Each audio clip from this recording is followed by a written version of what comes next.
পাথর প্রতিমার ঘটনার পর তৎপর প্রশাসন। বাজি ব্যবসায়ীদের নিয়ে সচেতনতা শিবির বজবজে। বজবজ থানার অন্তর্গত চিংড়িপোথা, নন্দরামপুর এবং বলরামপুর এলাকায় বাজি ব্যবসায়ীদের নিয়ে সচেতনতা শিবির করা হয়। বেআইনিভাবে কোনো রকম বাজি তৈরি না হয় সেই লক্ষ্যে আজকের সচেতনতা শিবির। যাদের বাজি তৈরির লাইসেন্স রয়েছে তাদের নাম নথিভুক্ত করা হয়। প্রায় 80 জন বাজি ব্যবসায়ীদের নিয়ে সচেতনতা শিবির করা হয়। যে বাজি তৈরি করে নিজে কোম্পানিকে দিচ্ছে সেই ধরনের মানুষরাই কিন্তু এখানে এসছে।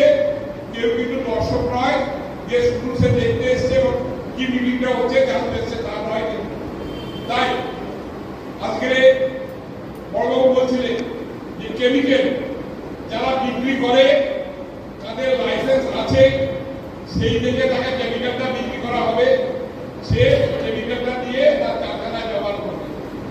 এখানেই কিন্তু সমাপ্তি নয়, এখানে কিন্তু শেষ নয়। সে দেখে সেই ব্যবসায়ী মাধ্যমে বাজিটা দিল এবং কেমিক্যালটা দিল সে বাজিটা তৈরি করার জন্য, কিন্তু তার যে সাব এজেন্ট যারা আছে তাদের কোনো বৈধ কাগজপত্র নেই, বাড়িতে নিয়ে গিয়ে কাজটা করছে, সেইটাকে রোধ করবে।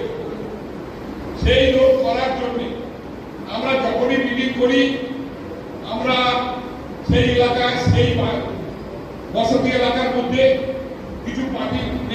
বজবজ থেকে শেখ সাইফুদ্দিনের রিপোর্ট, ডিএন নিউজ বাংলা।